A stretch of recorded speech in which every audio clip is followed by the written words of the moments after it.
Olá, olá. Boa noite. Tá me ouvindo Tá conseguindo me bem? ouvir? Tô te ouvindo, tá me ouvindo? Tô conseguindo te ouvir. Ah, Yay! Mais um sucesso nosso, hein? é. Aparentemente o nosso projeto foi aceito, eu tô muito feliz, mas depois eu vou lá confirmar, vou perguntar se é isso mesmo, se eu entendi corretamente.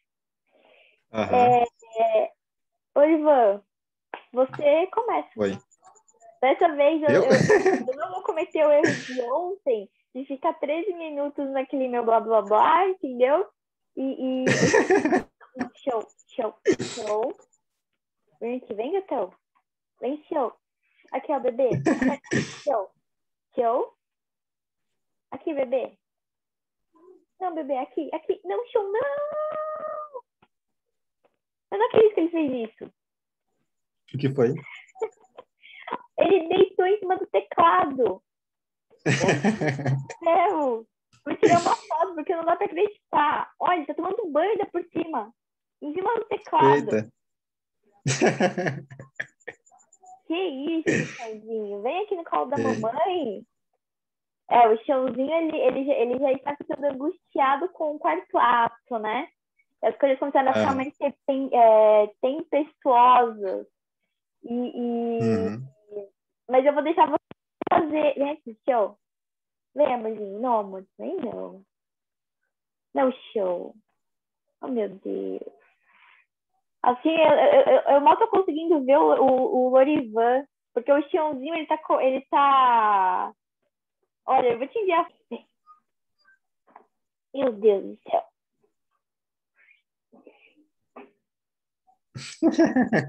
Olha, bagunçou tudo aqui. Deixa eu ver como é que eu faço pra me situar. Eita.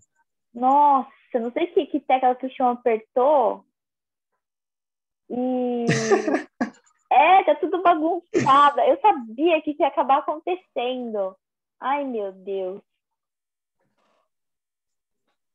Eu acho que ele. Só um minutinho, Lorivan. Ai, pronto. Só Tranquilo. porque eu fui extremamente pontual dessa vez. Quer dizer, nem tanto, né? Extremamente pontual seria chegar. É...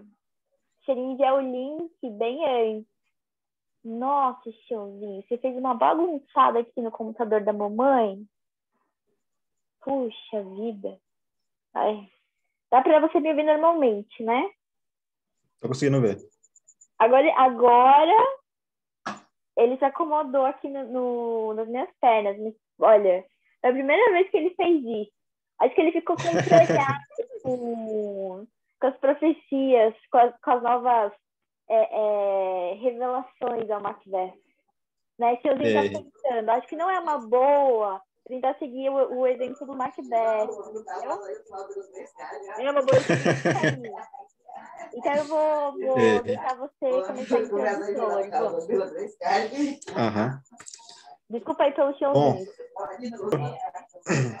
nesse quarto ato, ele o desenvolvimento dele, pelo menos a meu ver, ele foi dado logo no início.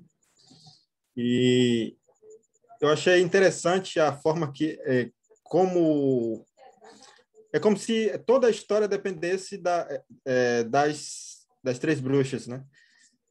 Por exemplo, as revelações que levaram até o momento agora foram por consequência das revelações que foi dada no início. Aí agora, não que o significado das revelações tenham acabado, mas agora, para, digamos assim, colocar mais lenha na fogueira, elas retornam com uma nova novidade. E fala agora que são três aparições, né? Uma com um elmo com capuz, uma criança ensanguentada, e outra uma criança coroada e segurando uma árvore nas mãos, alguma coisa assim. É que ele devia tomar cuidado com Macduff, que que a floresta ia caminhar em direção ao reinado, ao castelo, alguma coisa assim, e que ele não morreria por alguém nascido nascido de mãe. Bom, são profecias que interessantes, digamos assim, e ao mesmo tempo que ele fala que é para ter cuidado com o Macduff, só que ele também fala que a pessoa que não pode ser ferido por uma pessoa que nasceu de mãe. Eu achei interessante essa colocação, foi dito.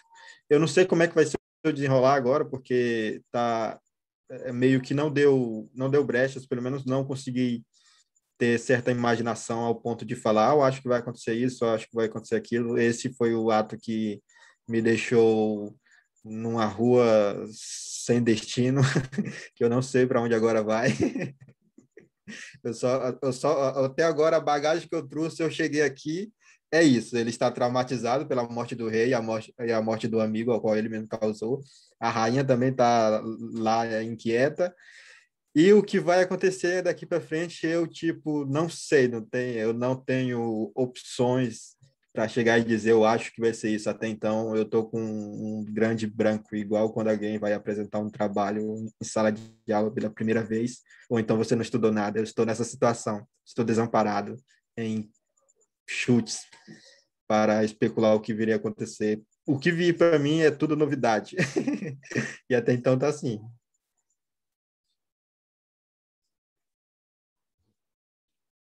Pode falar. Então, isso do. Eu também achei muito interessante quando elas falam que ele não precisa temer ninguém que tenha nascido de uma mulher. Eu também não consegui pensar é, com muita certeza. Eu pensei, né, pelo livro, porque mesmo que eu já tenha tido alguma adaptação, mas pelo livro, eu fiquei pensando, puxa, mas será que isso quer dizer que ele vai ser morto pela própria loucura dele? Será que um espectro vai fazer com que ele acabe se perdendo e acontecendo um acidente? Essas foram algumas possibilidades que eu cogitei. Apesar da aparição das bruxas, e elas vêm acompanhadas dessa vez, né? Tem a Hecate e vem mais 3 bruxas, então elas ficam no total de 7 ali. E Uhum. elas falam que vai ter ainda mais confusão e mais destruição. E quando o Macbeth vai de encontro a elas, é aquilo que eu já tinha desconfiado antes. Ele não vai procurar bons conselhos. Ele só está realmente pensando em salvar a própria pele, mas ele está tão ensandecido que, apesar do Macbeth não ter feito nada para ele,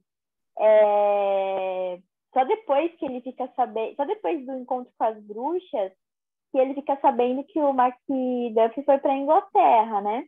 Onde o Malcolm foi também, mas até aí eu acho que ninguém sabe que o Malcolm está na Inglaterra, mas estão sabendo agora que o Macduff está lá e que ele abandonou a família.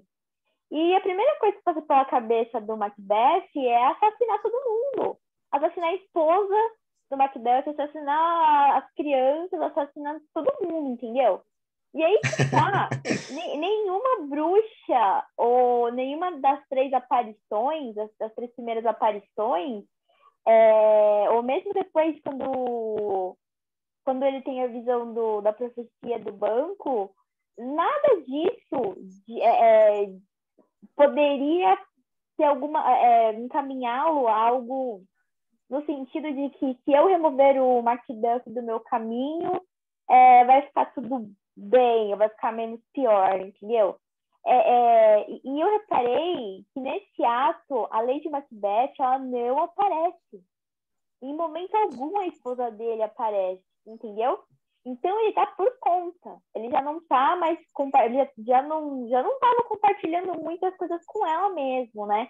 Mas ele toma para si o que eu acho que já estava dentro dele e ele não só não precisa mais ser impelido, aconselhado ou incentivado a seguir adiante com alguma coisa que ele tem em mente, mas ele vai sozinho e todas as ideias que ele tem, elas nunca são intermediárias ou sequer desconfiar do bom que existem nas pessoas que rodeiam ele, por exemplo, né? Em nenhum momento ele cogita que por exemplo, a esposa do Macduff, ela é uma boa, ela sempre, tudo dá a entender que ela sempre foi uma boa vizinha ali, né? Uma boa compatriota. E os filhos também nunca fizeram nada de errado na sociedade, né? Uma família exemplar. E mesmo assim, ele já pensa logo na violência. Se ele cogita que ele nem sabe que o Macduff foi para a Inglaterra ainda. Mas vamos supor, depois que ele tem certeza que o Macduff também se evadiu ali. Mas o que ele acha que a esposa vai fazer? O que as crianças vão fazer? Entende? É uma violência desmedida e que não faz o menor sentido.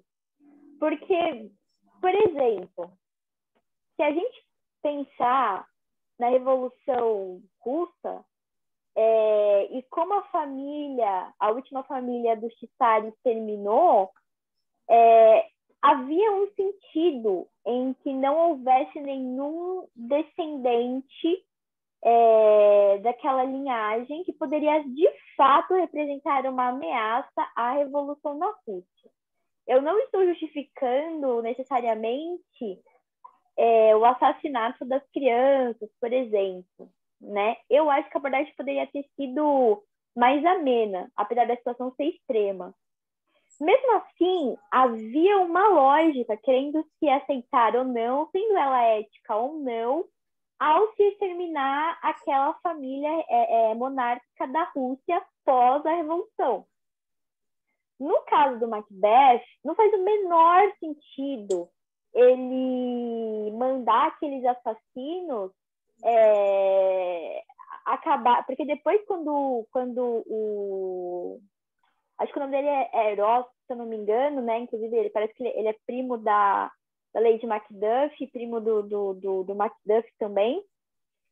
E quando ele chega lá para dar a notícia, né? Ele fala, olha, não massacraram a sua esposa, todas as crianças, os serviçais, entendeu? Então, assim, não havia nenhuma ameaça real nessas pessoas. Por mais que o por mais que o Macbeth procurasse aí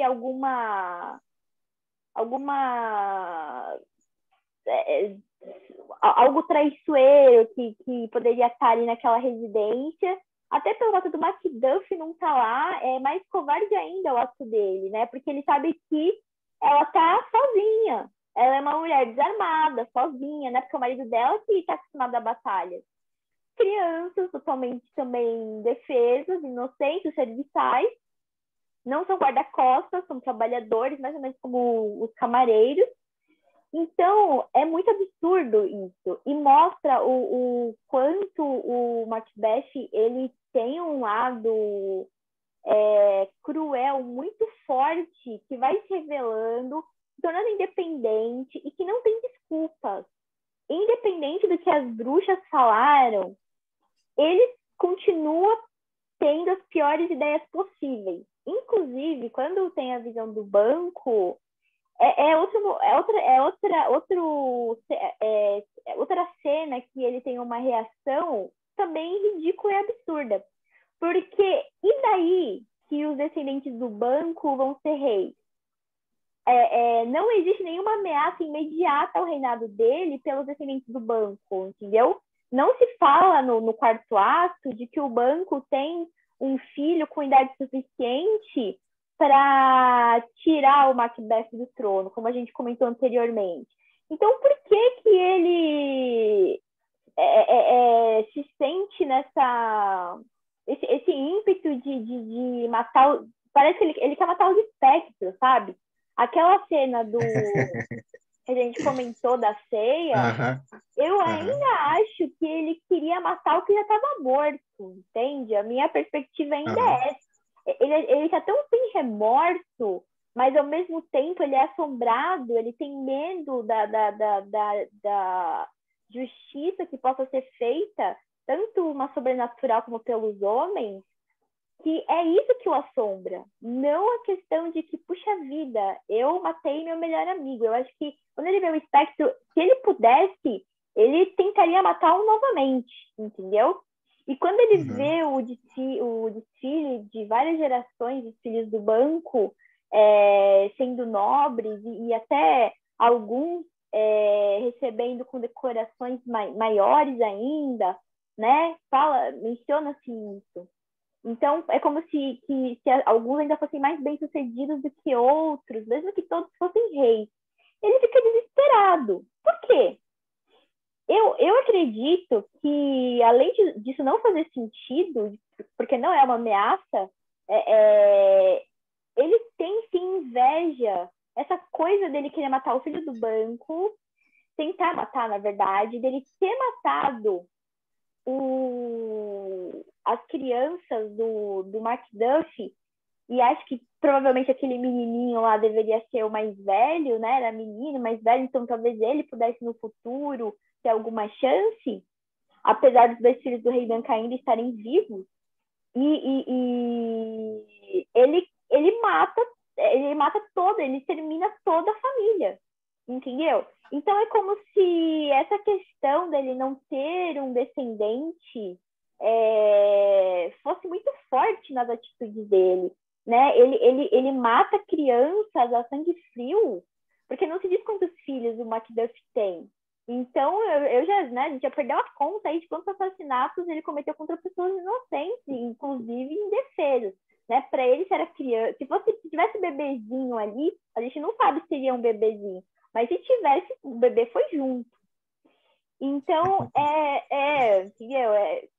É muito cruel isso. E ele tem essa coisa de que pessoas que têm filhos são ameaça por si próprias e pela sua descendência, mesmo que não faça o menor sentido.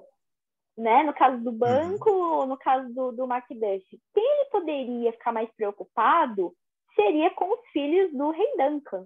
Mas isso não aparece na profecia das bruxas e ele está tão cego que cego no sentido que o próprio Saramago usa, né? Não é cegueira no sentido biológico, é no sentido psicológico. Então ele está assim tão sem visão da real situação ali, minimamente, que ele não consegue nem enxergar que se fosse mesmo para ter ameaças a coroa dele, seria o Donald Ben e, em primeiro lugar, o Malcolm. Ele talvez não saiba se eles estão vivos ou mortos, mas seria as ameaças imediatas. E ele não faz essa reflexão em momento algum. Ele mira naqueles que são pais e naqueles que são pais e, obviamente, têm filhos, que têm linhagem, entendeu?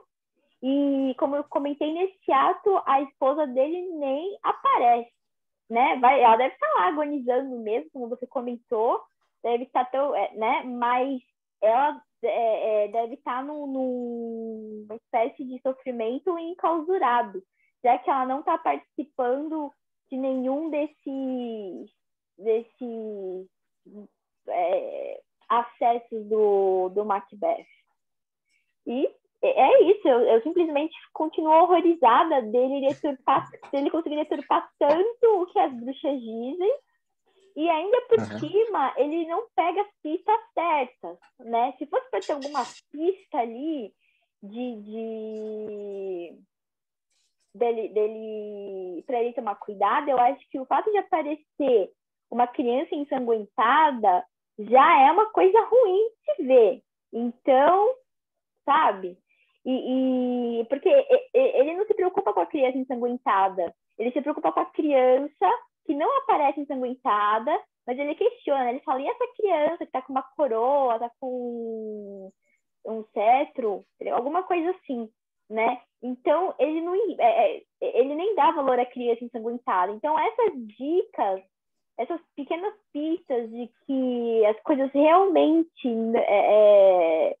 não tem como ele escapar, não vai acontecer algo de bom se ele continuar sendo um tirano, né? Inclusive, eu achei muito bacana que lá pra frente, quando o Duncan tá conversando, perdão, o Duncan de abençoada memória já não está mais entre os vivos, né? O Malcolm, filho dele, tá conversando com o Macduff, eles trocam umas ideias muito bacanas. E quando o Ross chega também, sobre a tirania em que a Escócia está vivendo sob o jugo do Macbeth. E eu pensei, caramba, como isso é algo atual, algo que a gente está vivenciando, né? E as palavras que são usadas, depois eu até chego nela, deixei separadinho aqui no Smart dessa vez, e eu vou fazer questão de ler os trechinhos que eu fiquei pensando, isso depois, claro, mas que eu fiquei pensando, gente, mas é isso mesmo, né?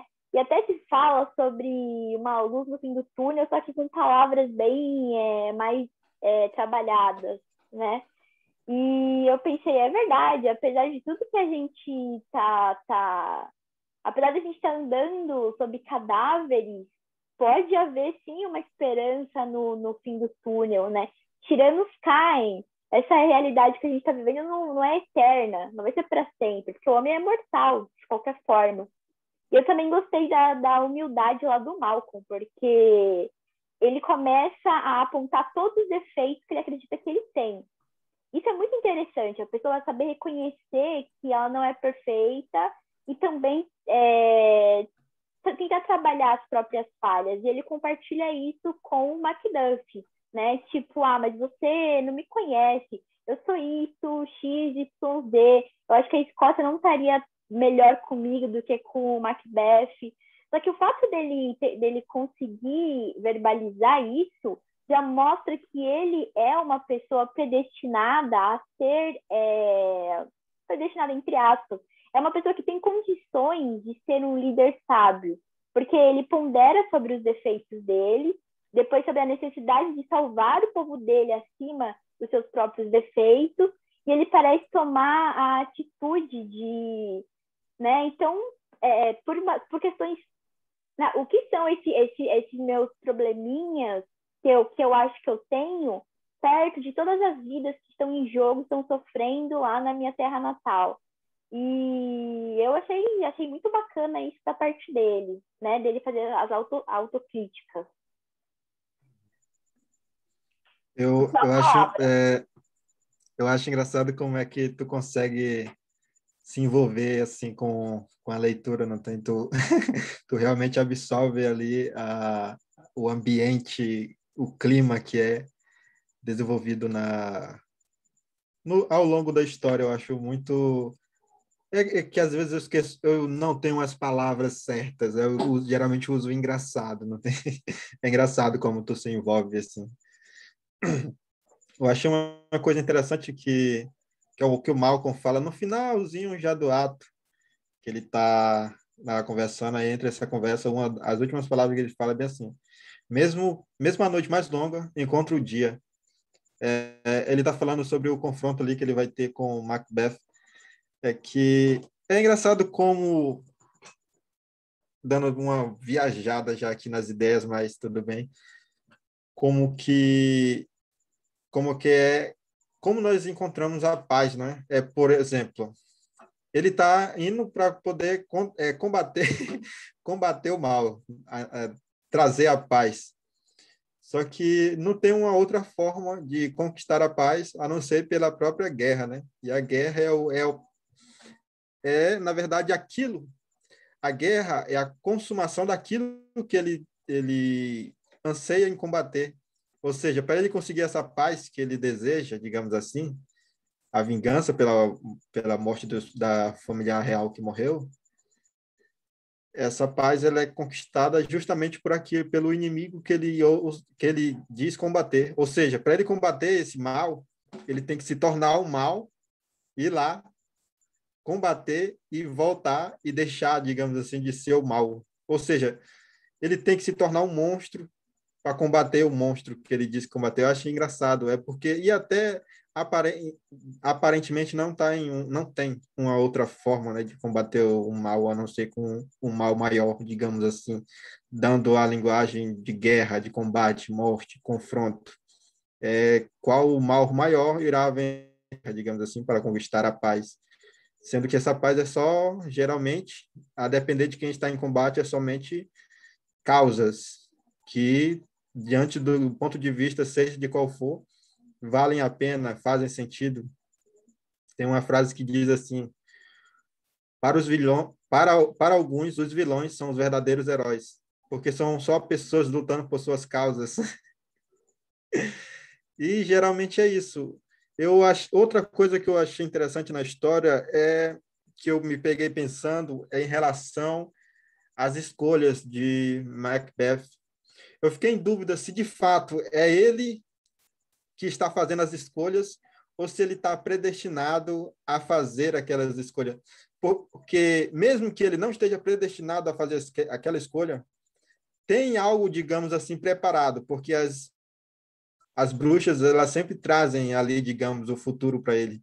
Ela diz, ó, vai ser isso, ó, vai ser isso. Ou seja, há uma coisa pronta já, digamos assim, há um destino já traçado. Eu não sei se ele é todo traçado no sentido de que até as escolhas dele já sejam pré-determinadas. Isso eu já não sei dizer.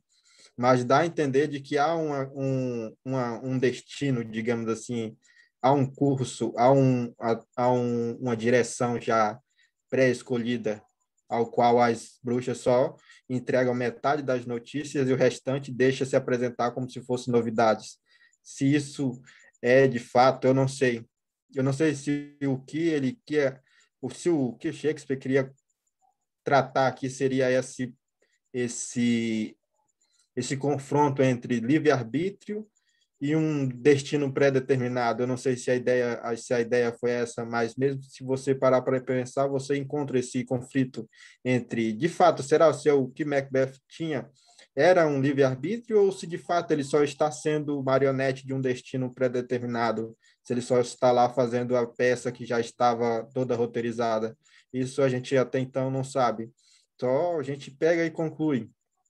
Há momentos que a gente pensa que de fato ele está fazendo as escolhas por mera escolha dele. Mas aí a gente somente pegar e acreditar naquilo que a gente achar que é verdadeiro, porque não tem uma forma, digamos assim, tão pronta para você chegar e dizer, não, era isso, era pré-determinado, não era isso, eram as escolhas dele, porque é dado a 50% de cada lado, aí você acredita, não, ele acreditou isso, se corrompeu, e ele era mal no fundo e só se apresentou a si mesmo por conta das oportunidades. Mas também você pode chegar e dizer, não, era tudo destino, olha, as bruxas já sabiam o futuro, tudo já estava pré-determinado. Só entregou uns pedaços da história, o restante já foi e aconteceu. Isso a gente não tem, digamos assim, uma forma de tu chegar e concretizar essa verdade. É dado aí as interpretações. Eu acredito que isso que possibilite a arte ser eterna, porque várias interpretações podem ser tiradas do mesmo evento, vários pontos de vista podem ser refletidos, podem ser interpretadas. Uma outra coisa que eu prestei atenção foi em relação às três bruxas, que elas lembram as três moiras lá da mitologia grega, aquelas que tecem os fios, que têm o controle do nascimento, da vida e da morte. Que eu não sei se a ideia é essa, mas representa bem, porque elas estão tanto no início da ascensão do rei Macbeth, quanto durante, que é uma desgraça que ele está vivendo, quanto acredito que desencadeará o fim e elas também estarão na presente, ou seja, elas retratam bem essa ideia das três moiras, as mulheres lá que tecem os fios. Aí o que fica, o que eu tenho ainda em aberto é essa ideia, se o que Macbeth tem é um livre-arbítrio ou se ele tem um futuro pré-determinado. Seria tudo isso que ele fez, escolhas totalmente vindas dele ou de um futuro que ele não pode optar em não segui-lo? Isso pelo menos a meu ver, ainda não foi nos entregue. Mas o que é nos entregue, que eu acredito, é a boa e mais pura dúvida. Acredito que seja isso. Talvez eu esteja enganado. Aí eu já não sei, saberemos no final, ou nunca. E nunca talvez seja uma boa opção.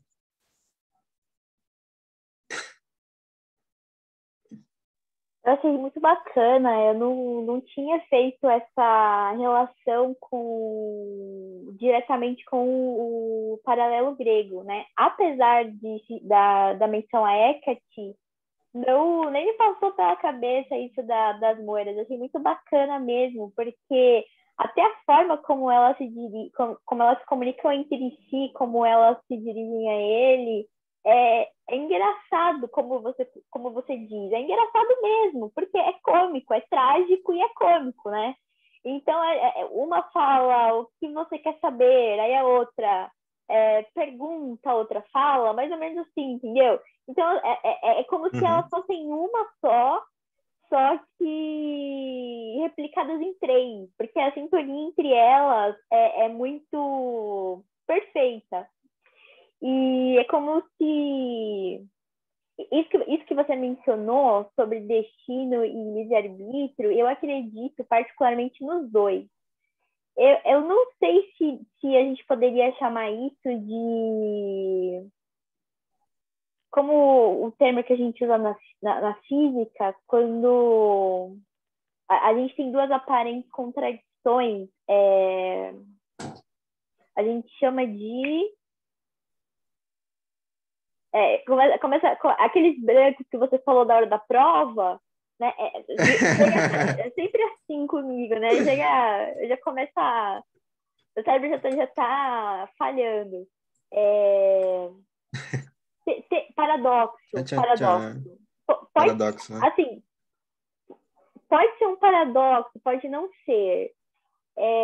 O que eu acho é que existe o destino e apesar do destino, digamos, já estar escrito de alguma forma, isso não necessariamente vai tirar o livre-arbítrio do ser humano, porque esse destino vai ser baseado no livre-arbítrio do ser humano. Então, o Macbeth, ele toma decisões porque ele quer. E é assim que ele vai construindo o destino dele. Através do livre-arbítrio, ele tece o destino dele. E o fato desse destino já estar escrito, talvez apenas signifique que o destino conhece quais serão as escolhas do livre-arbítrio do ser humano, da pessoa. Mas não que necessariamente o destino esteja que o destino atrapalhe o livre-arbítrio, né? Às vezes as pessoas elas acham que isso pode acontecer. Eu acho que simplesmente não. Você constrói o seu destino precisamente através do seu livre-arbítrio. Você vai tecendo ele. Só que você não sabe o que está lá para frente, né? Mas o Macbeth, essa questão do livre-arbítrio dele, isso que você comentou, inclusive, né?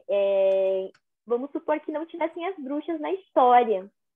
Eu acredito que o caráter do Macbeth, pelo comportamento antiético dele ter sido corrompido tão facilmente, mesmo que as bruxas não aparecessem, mesmo que ele não ocupasse naquele momento o posto de um outro traidor,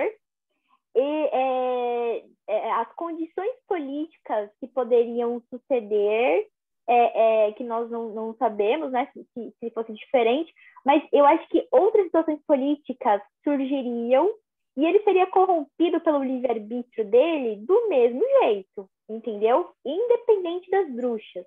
E talvez, até se a esposa dele tivesse sido uma boa conselheira, no sentido de não incentivá-lo e não participar do crime inicial dele, então, é provável que ele próprio apesar de ter ficado se remoendo lá no começo, eu não entender que ele ainda tinha alguma dúvida se era isso mesmo, mas que no final das contas ele conseguisse, já que ele teve uma capacidade tão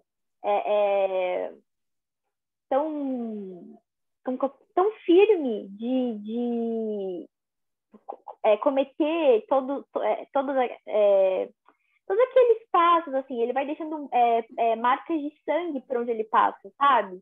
E então eu acredito que, independente das bruxas e independente da esposa dele, é provável que mesmo em outras situações políticas ele também se corrompesse, porque ele parece uma pessoa facilmente corruptível no final das contas, e uma pessoa com propensão a não optar pelo raciocínio lógico, né? E como eu comentei anteriormente, uma pessoa muito egocêntrica. Então, o tempo todo, ele deixa mais claro que ele só está pensando nele, né?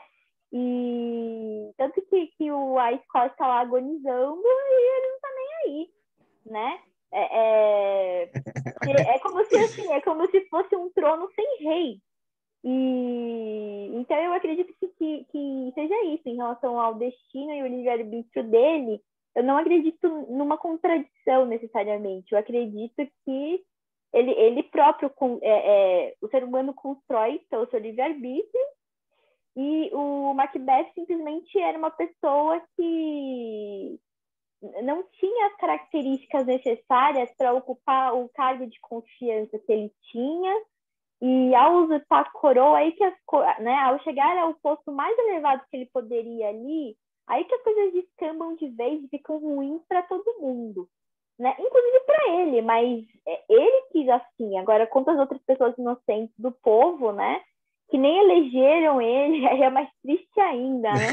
Não é nem pra gente falar assim, puxa, mas as pessoas, elas estavam com a cabeça onde quando colocaram esse cara no poder? Será que elas não perceberam que... Brasil? Você tá entendendo? Que tinha, né? Será que não perceberam que tinha algo aí de estranho com ele, nos discursos dele, né? Tanto que é explícito nesse ato, né?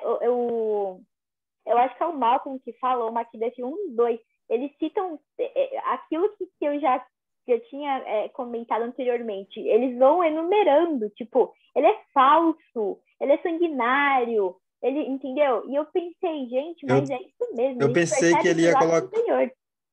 Pode falar, Eu por pensei favor. que. Eu estava tentando associar o Macbeth com os sete pecados capitais, só que não deu. Eu pensei que ia dar de fechar certinho os sete pecados. Olha, nem me ocorreu isso, mas eu também acho que não chega a ser intenção do Shakespeare, porque, exemplo, dormir é um luxo, né? A gente poder ter um bom descanso. Ele já não tem isso. Aparentemente, ele perde o apetite. Ele pode estar recorrendo, dá-se a entender que ele bebe bastante, né? Que ele tem que a forma tipo, é como se ele buscasse morfina, sabe? Para Aham. aliviar ali o pesar psicológico dele. Mas aparentemente não tem como a gente conciliar isso com, por exemplo, ele ter apetite. Não mostra ele fazendo mais refeições com a esposa, ou fazendo refeições com pessoas que ele convidasse para discutir política, entendeu? Então, aparentemente ele não está dormindo e também não está comendo, não está se alimentando. E aí que é um dos exemplos de por que não se encaixaria muito nisso. E ele também não tem muita cabeça para pensar, por exemplo, em outras coisas. Então, assim, a gula já era, né? E outros desejos ali presentes também, acaba talvez o Macbeth se encaixe em alguns perfeitamente, né? Mas aí, Deus me livre. Se o Macbeth conseguisse a proeza de encaixar em todos os pecados capitais, né, a Escócia tinha desaparecido do mapa. Porque, É, né? Deus me livre. uma coisa que eu não consegui ainda pegar, digamos, é quando tu falou que o destino, ele não contradiz o livre-arbítrio. Eu ainda não entendi. Tu fala o destino no sentido, quando eu falo destino, eu penso no sentido de que as coisas já estão predestinadas a acontecer, não tem? Tem os fatos aos quais eles vão ocorrer e é isso, não tem? É, quando tu fala destino também, tu pensa dessa forma ou é diferente? Que eu não consegui entender na hora que tu falou. Então, eu acredito que o destino, ele já está escrito.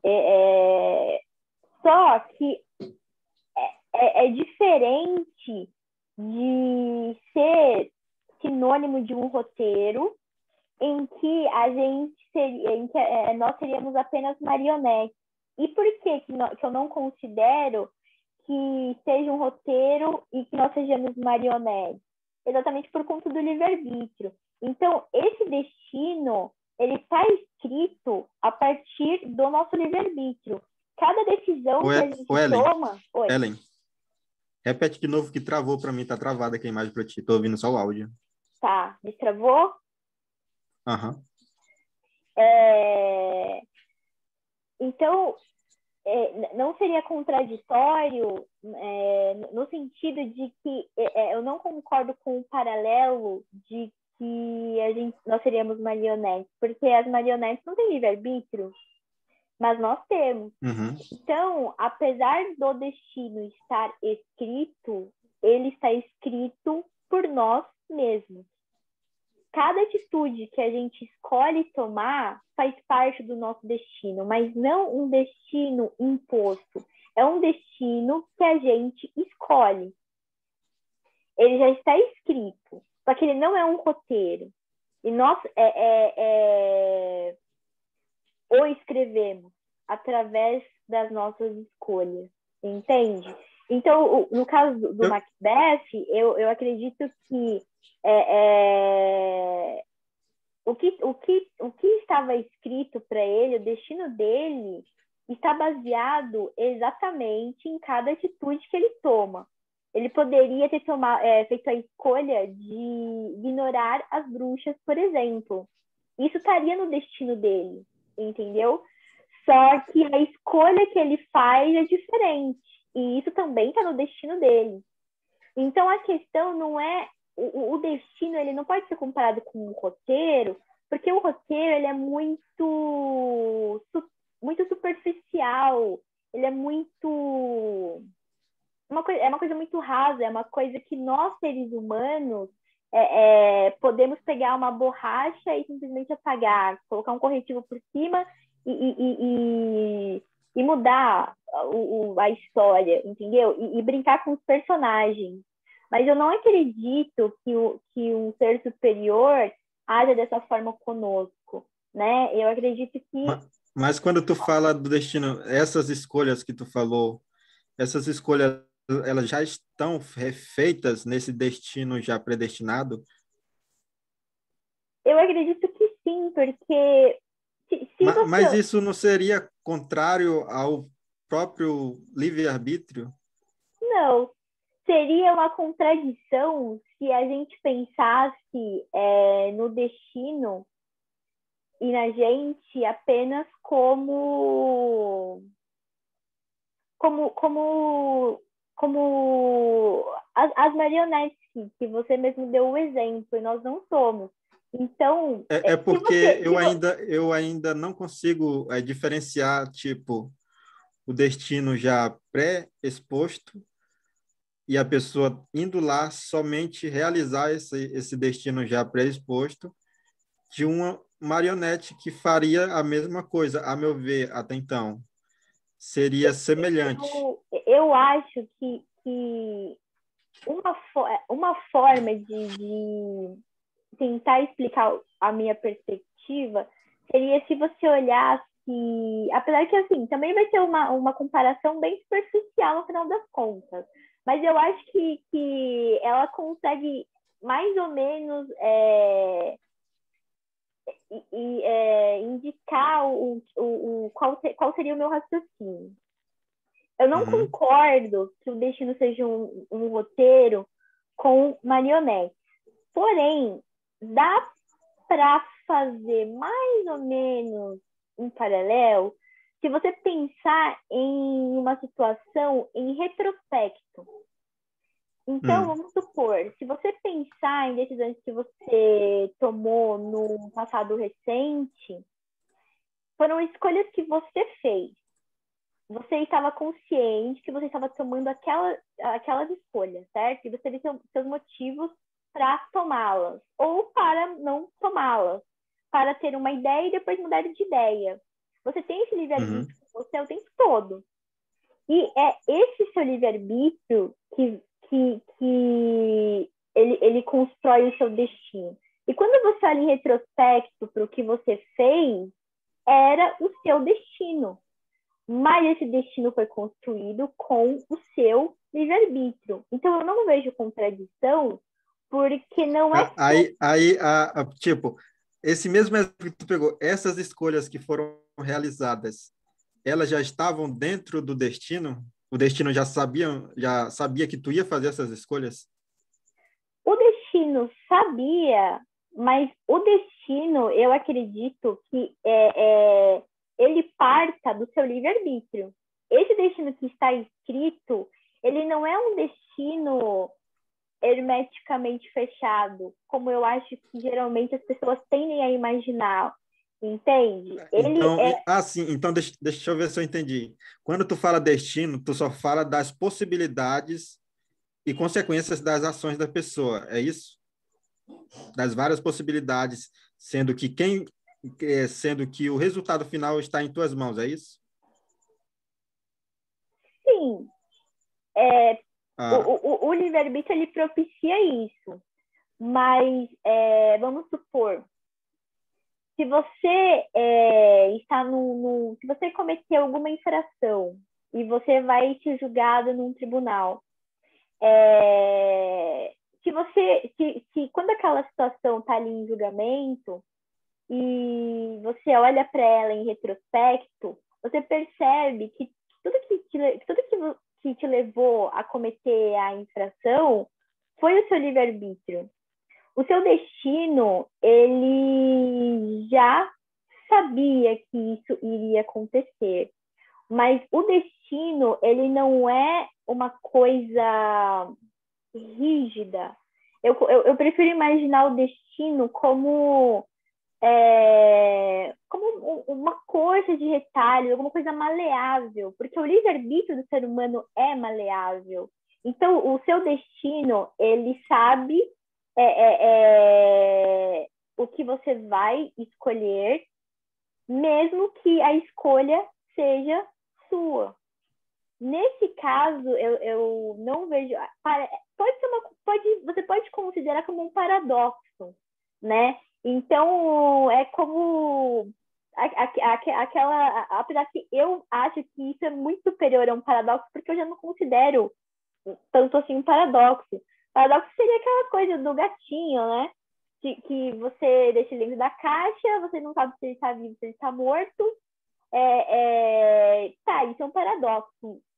Mas no caso do destino, o destino está escrito a partir do seu livre-arbítrio. Mesmo que ele já esteja escrito, o seu destino ele não vai te obrigar a fazer nada. É o seu livre-arbítrio que constrói esse destino, entendeu? É o contrário do que geralmente as pessoas costumam pensar. Elas costumam pensar assim: se o meu destino está escrito, não há nada que eu poderia ter feito para ser diferente. Eu não concordo com quem diz isso. Você não pode responsabilizar o destino. As escolhas são suas. E é você quem constrói esse destino. E mesmo ele já sabendo o que vai acontecer, entre aspas, porque ele não é uma entidade, o destino não é uma entidade, Mas o Uhum. destino, ele está escrito a partir do seu livre-arbítrio, entendeu? É nisso que é diferente de você ter cordinhas puxando você para que determinadas coisas aconteçam de acordo com determinado script. É isso que eu entendo. Apesar, é difícil explicar, né? Eu sei que parece difícil. Não, eu entendi. É porque eu estava dando nome, destino a um conceito e tu a outro. Agora eu entendi a tua explicação. Quando eu estava dizendo destino, eu estava dizendo algo que já está pré-determinado, que independente das tuas escolhas, aquilo vai ser a resposta, não tem aquilo vai ser o resultado final. Era isso que eu estava direcionando o conceito de destino. Por isso que eu pedi para tu explicar, porque talvez a gente estivesse usando a mesma palavra para conceitos diferentes, e o que se apresentou ser verdadeiro. O que tu falou de destino é diferente daquele que eu usei no meu exemplo. Pode ser que sim, pode ser que não. É que como nós somos seres sociais, além dos nossos destinos, tem os destinos das pessoas ao nosso redor, né? E então, assim, é uma teia muito complexa. Mas mesmo assim, as pessoas dessa teia, elas têm o livre-arbítrio. E elas escrevem esse destino que já está escrito, mas escrito considerando o próprio livre-arbítrio da pessoa.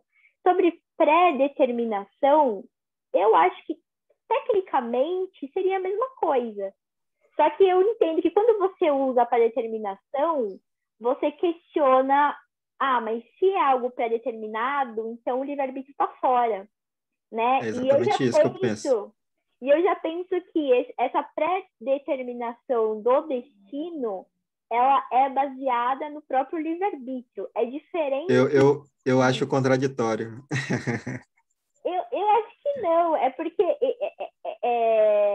não, eu acho que não dá pra gente. Tem paralelos que são bons e tem outros que podem enganar os nossos sentidos. Então, exemplo, eu não acredito que seja contraditório, e sim uma questão de raciocínio. Somente isso. Não é algo muito palpável. Por outro lado, se a gente pensa numa peça e a gente pensa nos personagens da peça, como no próprio caso aí do Macbeth, do Shakespeare, de modo geral, Aham, o autor ele já tinha traçado destinos para os seus personagens, com determinadas ideias que são do aham, autor, né?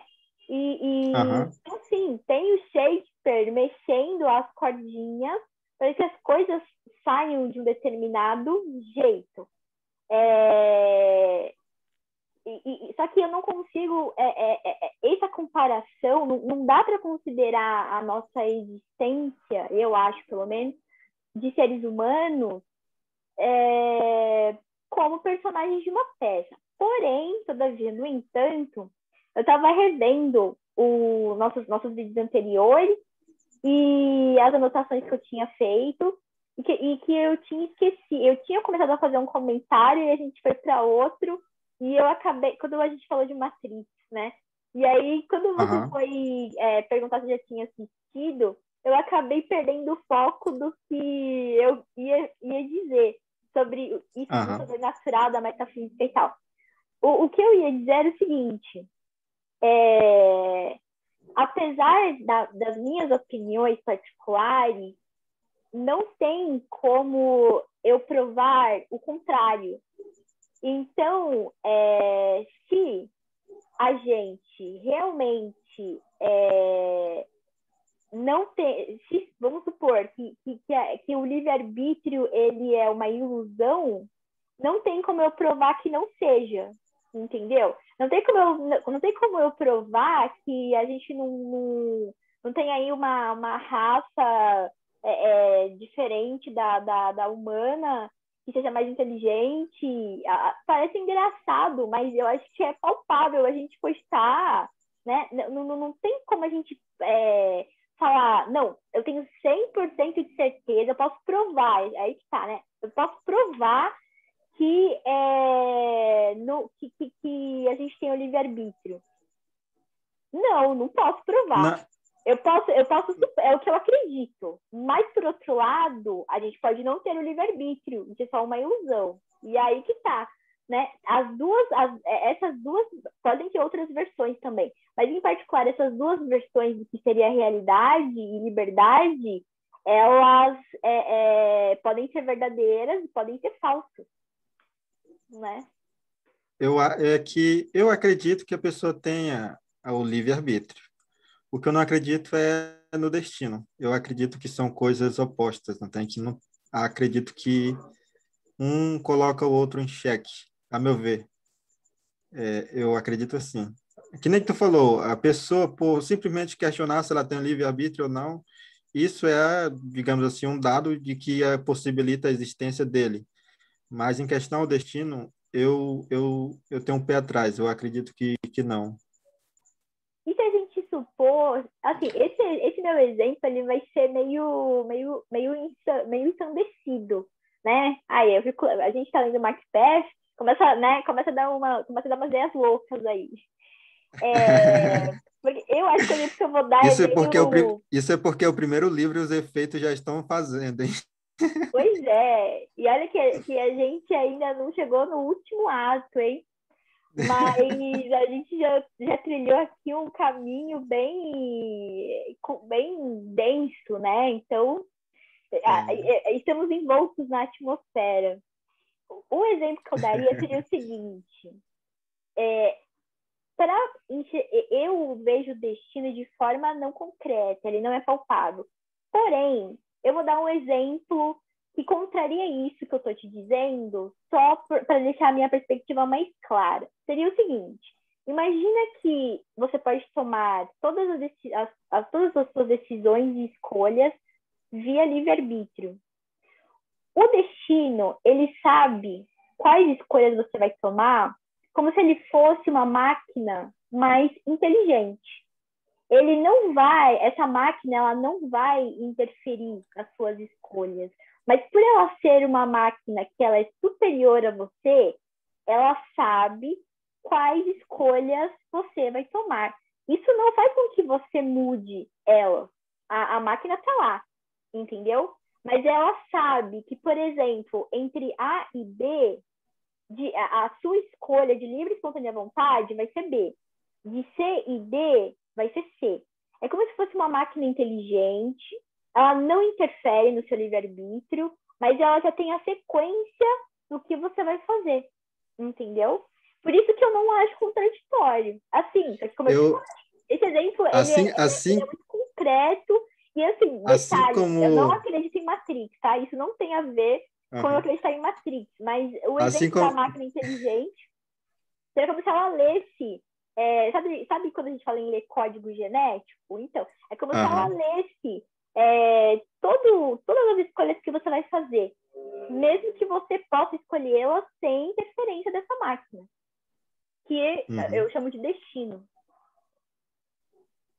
Assim como eu falei daquela hora, eu acho que a gente está falando, defendendo a mesma coisa, só que porque exatamente isso que tu falou é exatamente o que eu acredito. Mas você não considera essa máquina imaginária o destino, entendeu? É só uma máquina que ela sabe. É por isso que eu estou te falando que Pode falar. por isso que eu estou te falando que a gente está usando o nome destino para coisas diferentes, mas no final a gente defende a mesma coisa. Foi isso que eu disse, não tem? Eu acho porque que a gente defende a mesma coisa em relação a livre-arbítrio. Destino, eu acho que você acredita que não é conciliável.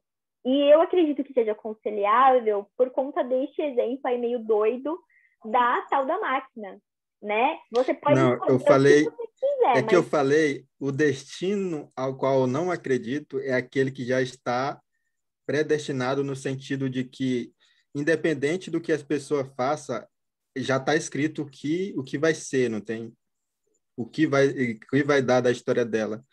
Exemplo, se num dia a pessoa tem 20 opções de escolha, 20 opções e ela toma a escolha número 2, o destino já sabia que, independente de todas as outras, ele ia escolher unicamente aquela, não tem? Unicamente aquela, partindo da ideia de que o livre-arbítrio não estaria no indivíduo, e sim no destino. Aí isso eu não acredito. Eu acredito que o livre-arbítrio está no indivíduo. Tendo as 20 escolhas, ele vai tomar essa escolha. O destino dá as 20 possibilidades, mas ele toma a decisão de tomar a segunda opção. É isso que eu acredito. Eu acho que entre as 20 possibilidades, ele poderia escolher uma das 20, e ainda assim, o destino saberia qual das 20 opções ele escolheria. Não é como se o destino dissesse o que você tem que fazer, mas o destino sabe. Eu acho que era isso também que eu estava tentando explicar. Aí, A aí, aí, diferença aí não. A Aham. diferença não é o destino impor as suas normas. É o destino apenas conhecer. É diferente. É como se, digamos que eu sei como um filme termina, mas aquele filme terminou daquela forma sem que eu interferisse nele, entendeu? Então, e nesse caso, eu seria o destino e o filme seria algo que teve o livre-arbítrio de estar ali existindo. Então, eu acredito que o destino, ele simplesmente, ele só sabe, entendeu? Você pode escolher o que você quiser o tempo todo. Só que, independente das escolhas que você fizer, o seu Então, destino já peraí. sabe. Entendeu? Por isso Então, que eu não acho contraditório, porque qual que é o problema o destino já saber? É que às vezes a então gente pensa que o destino já saber faz com que o destino seja opressor. Mas eu não vejo dessa forma. Eu não acho que o destino seja opressor. Eu acho que o destino só sabe. Só isso. Ele só sabe quais alternativas você vai estar escolhendo no decorrer da sua vida. Só sabe. Entendeu? Então, digamos que para o destino, todas as escolhas já foram feitas para as coisas que existem. Seria isso? O destino já sabe quais escolhas você vai fazer. Desde quando você nasce até quando você falece. Ele, ele Ele já não sabe, ele já sabe o fim de tudo, então. É isso? exatamente. Ele não oprime, ele não força você a nada. Ele só conhece, entende? É como se o destino ele fosse algo. Como que eu, que assim, eu acho que as pessoas elas pensam muito pela perspectiva cristã, em que o destino ele é mau, Hum. ele tem conotações negativas. Bom, é o que eu tenho a impressão, né? Eu conheço o cristianismo muito superficialmente, mas vivendo numa sociedade de maioria cristã, desde criança, a impressão que eu tenho é que as Uhum. pessoas dão uma conotação ao destino mais ou menos assim: ah, aquela pessoa aconteceu tal coisa ruim porque era o destino dela. Então, aí que tá. Eu considero uma falha dizer dessa forma. Por quê? Mas Porque, a pessoa que acredita em Deus, geralmente ela tem essa visão, né? Mas como consolo. Tipo, foi o como destino dela. Tipo, consolo, Deus como consolo. mas Não como outra coisa. como consolo, as pessoas elas também fazem o contrário, elas se voltam contra Deus para responsabilizá-lo pelo livre-arbítrio humano. Então, é o seguinte: se tem um tanque de guerra avançando e há manifestantes tentando impedir esse tanque de passar, e o tanque passa por cima, muita gente, se seguir a perspectiva cristã, vai dizer o seguinte: Deus permitiu que isso acontecesse. Mas espera aí, Uhum. você não acha que quem estava dentro do tanque de guerra não tinha o livre-arbítrio? Tinha o Uhum. livre-arbítrio. Poderia passar por cima das pessoas, poderia não passar. Então, e nessa hora as pessoas se esquecem disso. Ah, a fome no mundo é porque Deus permite. Não, mas espera aí. Por que existe fome no mundo? você tem as raízes históricas, você tem as raízes culturais do problema. E todas elas partem do livre-arbítrio do ser humano, entendeu? Ah, a pessoa morreu porque Deus quis assim. Aí que tá. Eu acredito que Deus respeita muito o nosso livre-arbítrio.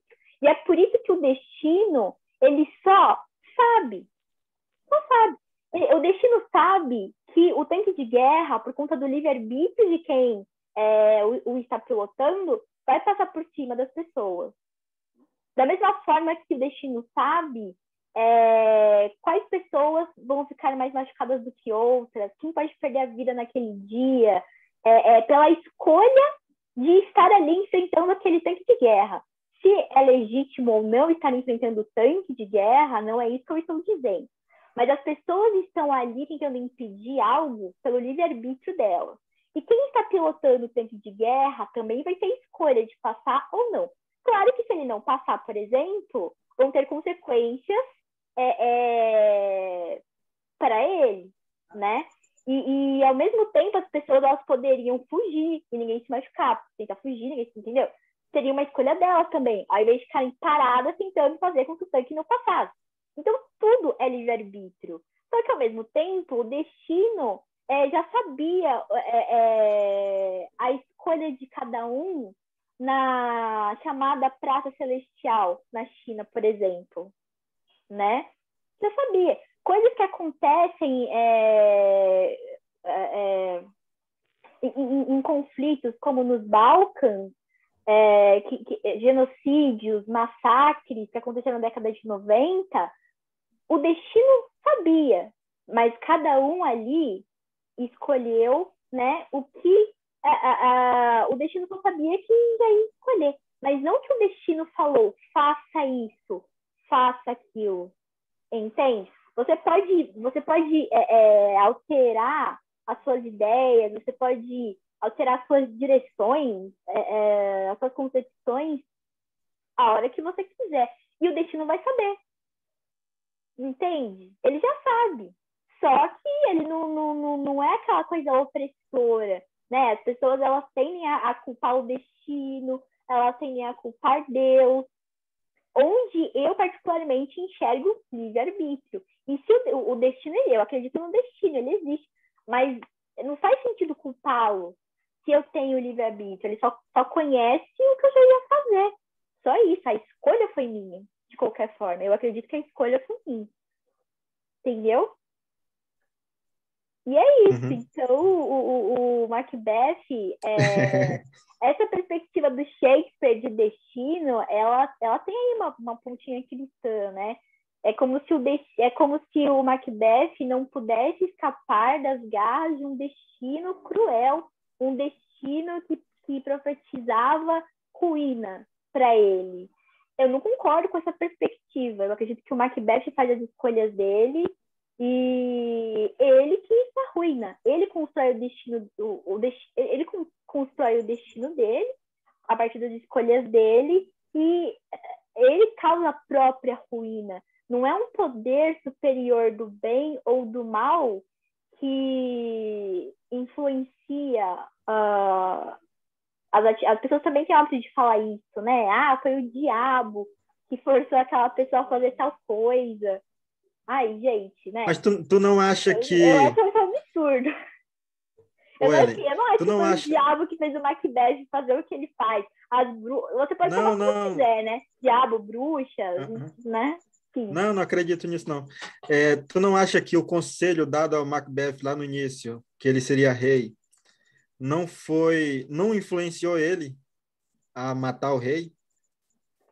Vamos supor de que que essa observação das bruxas não tivesse sido feita naquele momento, que as bruxas nem existissem na história. O Macbeth está lá, ele volta da batalha vitorioso, né? E de repente, durante a comemoração, ele começa a vislumbrar como as pessoas, apesar de estarem felizes e orgulhosas do sucesso dele em batalha, elas têm um respeito natural maior pelo rei, né? Porque ele tem uma coroa e aquilo é poder. E aí, de repente, o Macbeth, ali na comemoração, ele começa a olhar para essa coroa e pensar, por que que ela não pode ser minha? Poderia ter acontecido, não Eu, eu, poderia? eu acredito que O não destino aconteceria. mas poderia acontecer. Não tem como a gente ter 100% de certeza que não poderia acontecer, porque Mas as chances seriam poucas. Possibilidades eu teriam, não, mas eu acho que as chances eu, seriam eu muito não acho poucas. que as chances seriam poucas, porque o Macbeth, ele vive muito próximo ao poder. Ele não é um cidadão comum, ele não é um súdito comum. Então, o Não, contato eu dele digo, com eu, pessoas mais poderosas do que ele, poderia propiciar que a ganância dele fosse despertada por N possibilidades. As bruxas não precisavam dar o toque, despertar ele naquele momento, entendeu? Qualquer coisa, ó, as bruxas, elas você vê, eu acho isso até interessante. Elas falam muito pouco no primeiro ato, muito pouco. E o Macbeth, ele constrói tudo, né? Ele já traça todo um percurso a partir daquele pouco que ele ouviu. Isso, na minha opinião, mostra que ele é uma pessoa muito fácil de ser corrompida. Portanto, se as bruxas não tivessem dito nada para ele, em algum momento, no posto que ele ocupa, e convivendo com pessoas mais poderosas do que ele, a qualquer momento ele poderia cobiçar aquela coroa, entendeu? Por quê? Porque ele é uma pessoa fácil de se corromper. Então, bastaria um estalo, um comentário talvez alguém pudesse fazer um comentário inofensivo, assim, né? A pessoa tá lá bebendo, todo mundo tá comemorando, bebendo bastante vinho, né? Aí a pessoa começa a fazer geralmente, né, tem, como diz você, é engraçado, porque quando as pessoas bebem muito, né, a Roma antiga tá cheia dessas histórias, o pessoal bebia muito, aí depois começava a falar umas coisas perigosas, né? E aí o que acontece? Além de outras, mas enfim, que são consideradas perigosas do mesmo jeito. Deus me livre. As tais orgias, por exemplo, né? O pessoal tava tudo, mas também se falava coisas, né? E a esperança era que depois todo mundo tivesse tão de ressaca que não se lembrasse ou tivesse vista grossa, porque eu também falei besteira, então deixa pro alto o que meu amigo, meu colega falou. Mas vamos supor, tá todo mundo lá bebendo bastante vinho. Aí alguém olha pro Macbeth, bate assim no ombrinho dele e fala, pô, Macbeth, você foi tão corajoso na batalha, a Escócia seria muito feliz se tivesse um cara com essa sua ousadia como seu líder maior. Bastaria falar isso. Aí, de repente, o Macbeth poderia pensar... Aí tá, o amigo falou como uma forma de elogio, né? O Macbeth poderia pensar, pô, mas é que é verdade? Eu acho que eu seria um bom líder, sim. Eu acho que aquela coroa, ela pode ser minha.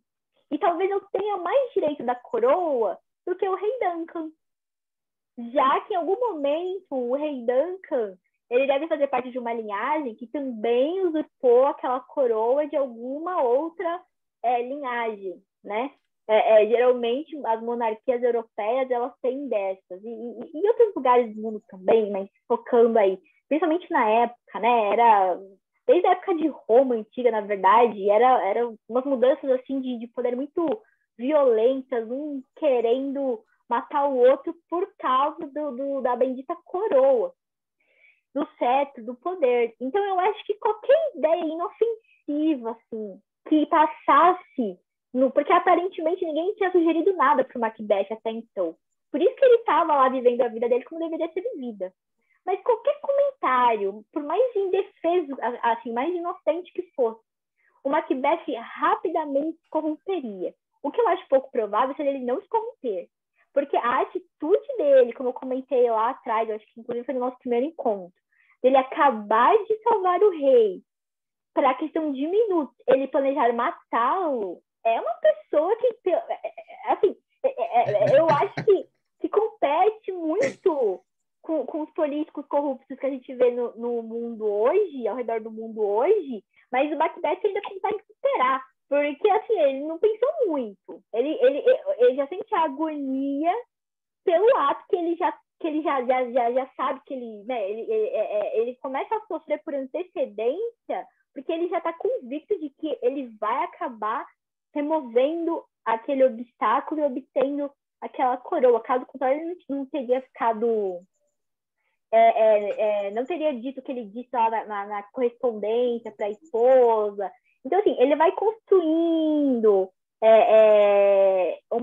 ele faz uma tentativa de construir uma lógica de por que ele merece a coroa.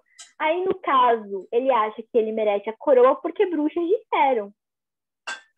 Elas só disseram isso. E você vai ser rei da Escócia. Entendeu? Nem foi um amigo que chegou nele e falou assim, pô, você poderia ser um líder muito bom também. Bastou falar que ele seria rei e bruxa, seres que aqueles próprios, o banco e eles questionam se eles podem mesmo confiar nela. E aí no final do quarto ato, não, acho que mais pro meio do quarto ato, o próprio Macbeth, ele fala que elas são furtivas, que elas são malignas. Eu pensei assim com meus botões. Poxa, Macbeth, mas você também não acha que você é muito furtivo? Né? A forma como você cometeu o primeiro assassinato aí na história, você teve que ser bem furtivo. Você não acha que aquilo foi bem maligno? As bruxas não fizeram nada, elas não mataram ninguém. Quer dizer, tem a questão do caldeirão é complicada, né?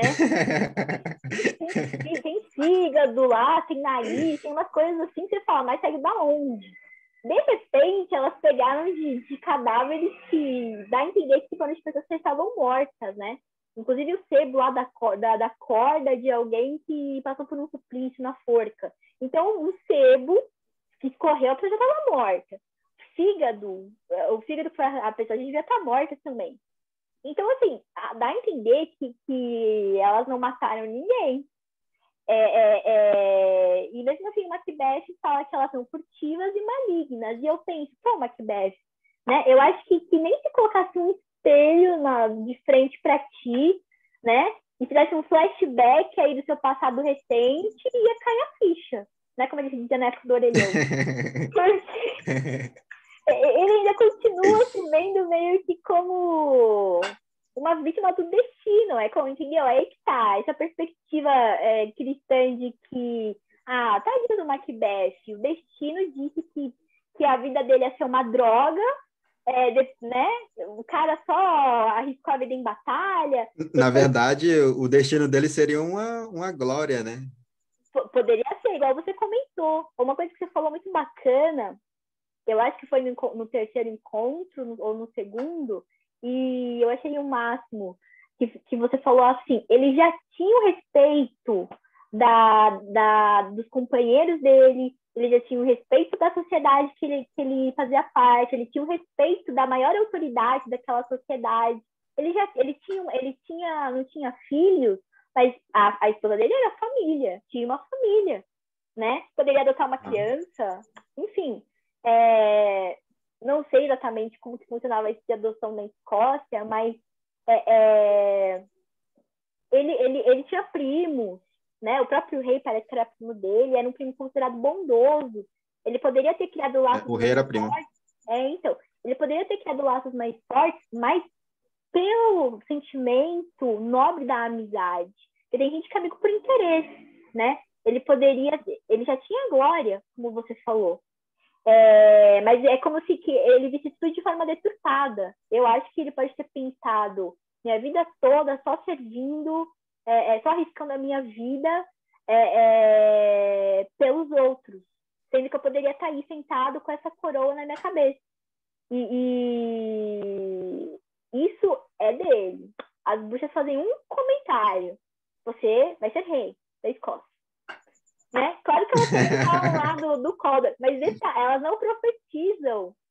Eu achei isso, olha a pegadinha. Eu tenho a impressão de que elas não profetizaram, entre aspas, que o Macbeth ia ser o chefe de Calder por adivinhas. apesar de no quarto ato a gente perceber que elas têm, assim, umas ligações meio das trevas, né? Mas Aham. o que eu acho interessante é que elas podem ter ficado sabendo do fato e aí só ter adiantado a informação, entendeu? Porque Eu acho que elas tinham acesso à informação antecipada mesmo. Eu acredito. é É porque assim, porque, né? Por essa perspectiva, elas poderiam saber que o chefe de Calder, traidor, já era. Mas como que elas poderiam saber que o Macbeth que ia ser o substituto, né? Poderia ser o banco, por exemplo. Daí elas que pois você é, imagina, é parando por para isso que eu pensar, acredito que elas tinham a informação antecipada. assim, antecipada com certeza. Era o que eu estava defendendo. Mas aí, parando para pensar, ela também tinha informação privilegiada, no caso, né? Então, assim, aqui, ó, o chefe de Calder já era. Mas quem vai ser o Tava de ganhar o próximo? dinheiro com essas informações. Pois é, elas podiam, né? Mas eu acho que como É. elas não são seres humanos na história, então elas têm outra natureza, elas têm outras ambições. E talvez seja essa mesmo, brincar com as ganâncias, as ambições do ser humano, né? Causar destruição. E, Assim, acender uma faísca e e, é depois just, pegar fogo.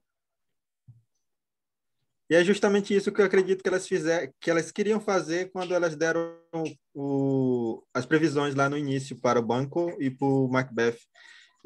Que eu estava em busca de saber, será que eu até cheguei a falar que se talvez elas queressem que ele fosse rei, mas até agora eu acho que de fato elas só queriam colocar fogo no parquinho, né? Tipo assim, vamos dizer aí que ele vai ser rei, que ele vai tacar o terror em busca disso, que vai Exato. aflorar a ambição dentro dele. Exatamente. Eu Mas, acredito aham, piamente nisso. Elas falaram assim: é esse o cara. Dá ideia para ele, né? Que como ele vai tocar o terror, né? Basta você fazer uma insinuação sutil e pronto. O cara já vai estar com a adaga para apunhalar o rei algumas horas depois, ou no dia seguinte. Acho que na mesma noite até, não lembro agora. Mas eu sei que é um período bem curto entre o que as bruxas é, falam e a concretização do assassinato, né? uhum, E detalhe, só para encaminhar para a finalização, eu achei interessante que eu vou deixar para o quinto ato para compartilhar aqueles trechinhos que eu falei sobre tirania. Nossa, eu vou sair divulgando eles por aí,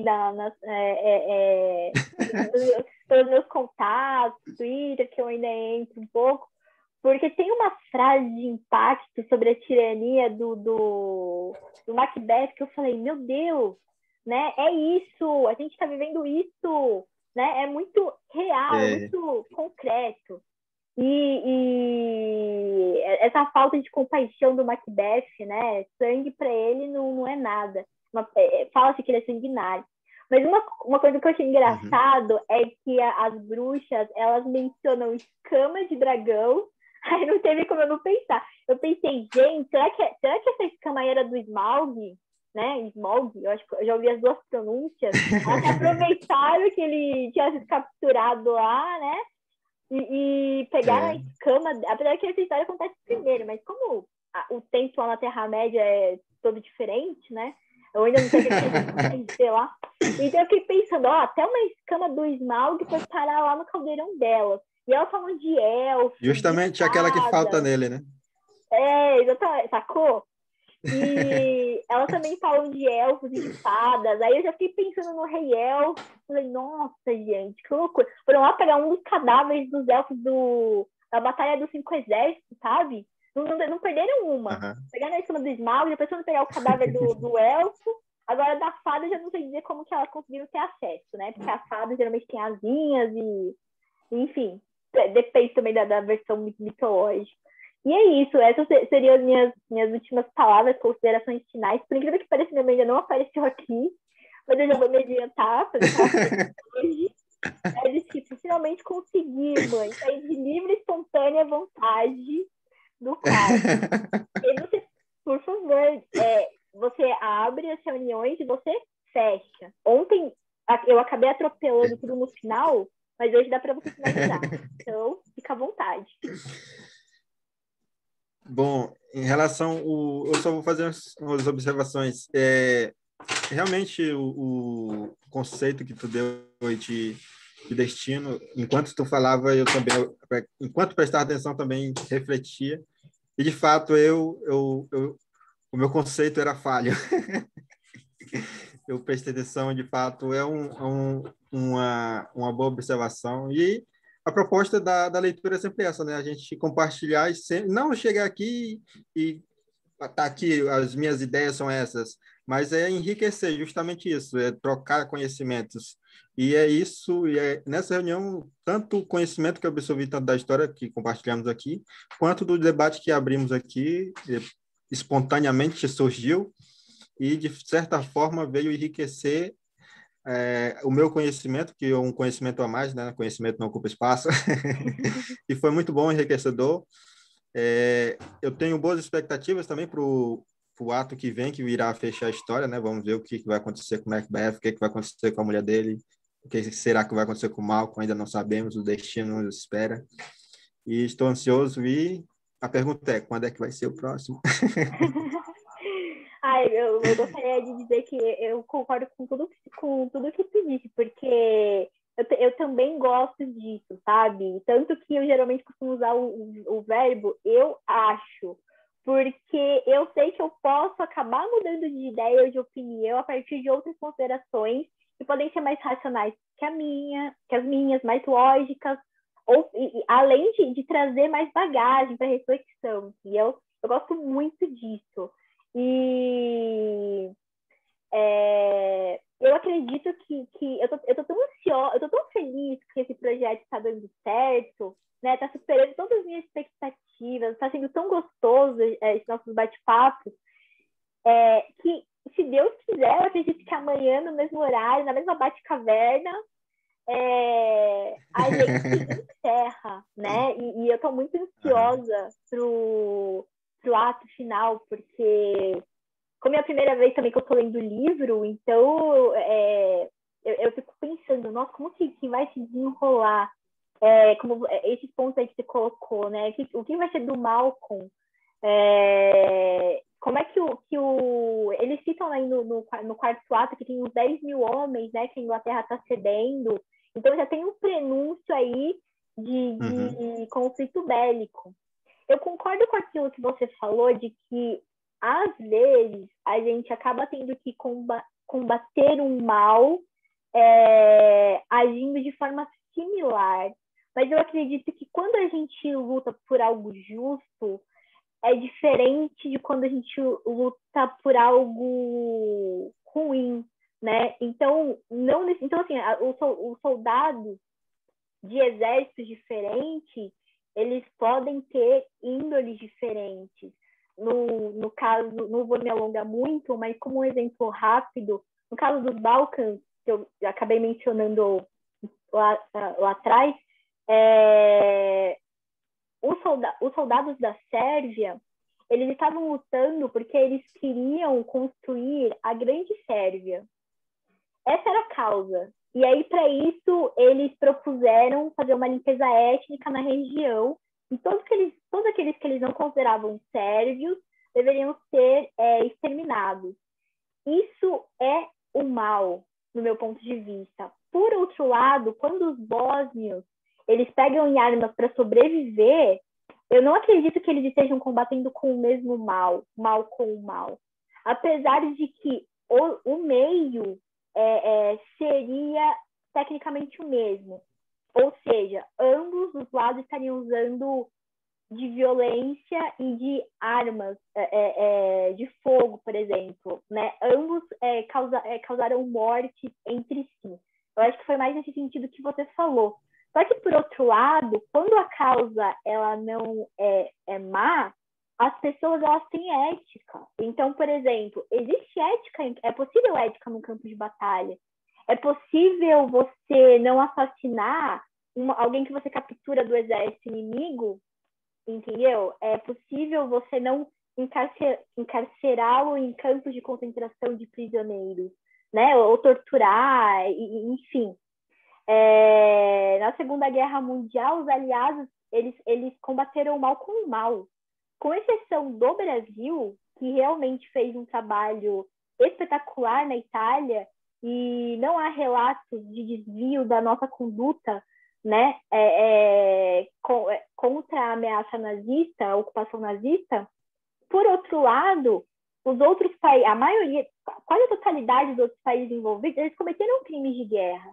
Então, o Hitler bombardeava civis, mas depois os Estados Unidos bombardeou civis também, né? E ainda teve a parte horrível da bomba atômica, que a gente até conversou sobre isso lá atrás, né? Sobre se que você comenta de que talvez fosse a única solução para convencer o Japão a retroceder. Então, eu não vou entrar muito nesse pormenor, que ainda seria uma outra discussão. Mas eu acredito que não necessariamente a gente precisa combater o mal com o mal. Se a gente defende uma causa justa, a gente vai conseguir ter ética, mesmo no campo de batalha, entende? Agora, quem é mal, né? Eu quero dizer, quem é mal, quem entra numa guerra ou quem defende causas por questões mesquinhas, por questões egoístas e que prejudiquem outros, aí sim, isso é o mal, no meu ponto de vista, que não necessariamente precisa ser combatido com o mal. Então, mesmo que, infelizmente, às vezes tenha que se usar armas também para combater armas, eu acho que a ética da guerra faz muita diferença, né? Tanto que tem a Convenção de Genebra, que tenta fazer com que amenizar, né, que coisas muito cruéis sejam cometidas em campos de batalha e também contra civis inocentes, como, por exemplo, o uso de armas químicas, apesar disso não ser respeitado, mas está na Convenção de Genebra, é uma tentativa, né? A gente tem que tentar sempre. A gente tem que acreditar na ONU, né? Apesar de tudo, ela faz o que pode, na medida do possível. Afinal de contas, ela é uma organização que tem uma certa independência, mas ela tem que respeitar ali não só os países membros, mas também tem o peso daqueles que são mais ricos e tem mais influência de ditar as últimas palavras, né? Inclusive passando por cima da ONU. A invasão do Iraque foi assim. A ONU falou, não vai ter guerra. O Bush falou, vai ter guerra. E realmente teve. Então, eu ainda acredito na ONU, né? E, enfim, eles acreditam na Convenção de Genebra. Tem o Tribunal Internacional de Haia, que é para julgar também, por exemplo, criminosos de guerra. Então, é isso, porque você pode ter que usar os mesmos meios do mal para combater o mal, mas você pode mostrar por que você não é o mal, entende?